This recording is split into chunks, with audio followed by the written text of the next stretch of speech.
Bonjour à tous. Je suis Riz, et je vous remercie pour votre fidélité.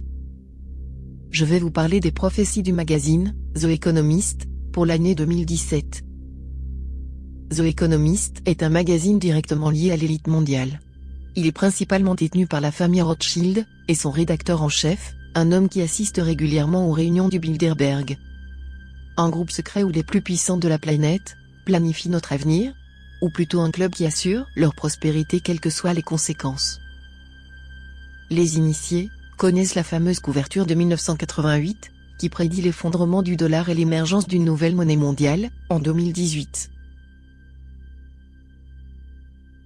Chaque année, le magazine propose une édition spéciale, avec sur sa couverture, des prédictions pour l'année à venir. Beaucoup d'événements y sont détaillés sous forme de symboles codés. On y découvre sur celle de 2015, la prédiction des attentats de Paris. Ils ont indiqué le lieu, à cette époque, le tableau de Léonard de Vinci, La Belle Ferronnière, se trouvait à Paris au Louvre. Quant à la date, elle est inscrite sur les flèches. Voici les explications. Ici, nous avons 1, 1, 5, 1, 1, 3, mais nous savons déjà que les prédictions concernent l'année 2015. On enlève donc 15, ce qui donne 1, 1, 1, 3. Soit 11 et 13, 13 et 11, ou 31 et 11. Il n'y a pas 13 mois dans une année. Le choix se limite à 13 et 11, ou 31 et 11. Il n'y a pas 31 jours en novembre. Il nous reste donc 13 et 11 avec le 15, ce qui nous donne le 13 novembre 2015.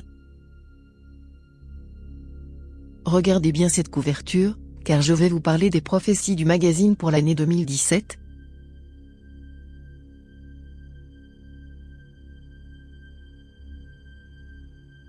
Les élites agitent une nouvelle fois le chiffon rouge, avec le risque d'une guerre de religion et la montée en puissance de la Russie. En d'autres termes, nos médias concentrent l'information sur le terrorisme et sur Poutine.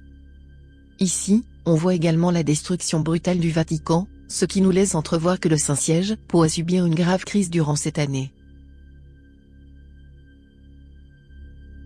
Les grands électeurs américains valident le résultat de l'élection, et nomment Donald Trump président des USA. On assiste à la cérémonie d'investiture du président américain, et cette passation de pouvoir entre Obama et Trump se déroule comme prévu le 20 janvier. On est confronté à de grandes révélations, liées à notre histoire, au sens large du terme. Ces profondes remises en question concernent notre religion, notre archéologie et nos gouvernements. Nos élites craignent de plus en plus Internet, car cette arme redoutable fait circuler l'information dans toutes les sphères de la société. De plus en plus de gens se réveillent et voient le monde tel qu'il est réellement.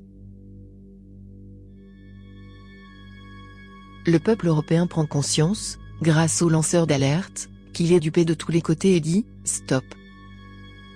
Le peuple dit « non » au traité de libre-échange transatlantique.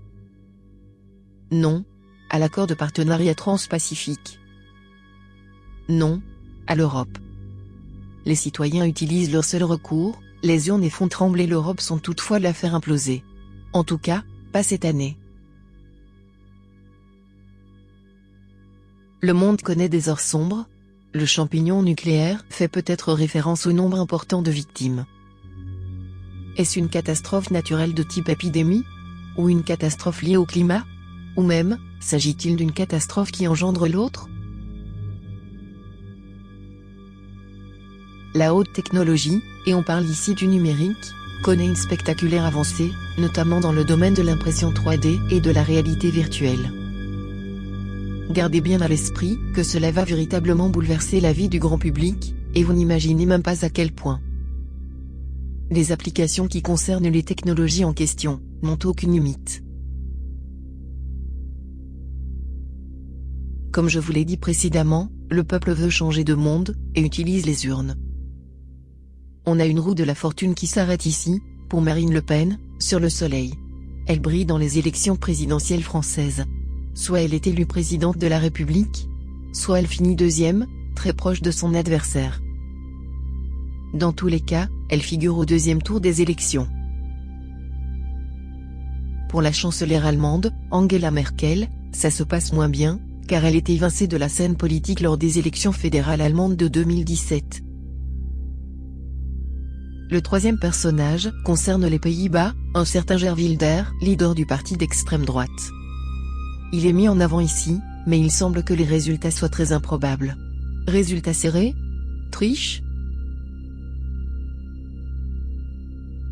2017 marque le pic de la starisation, et voit émerger un grand nombre de nouvelles jeunes stars.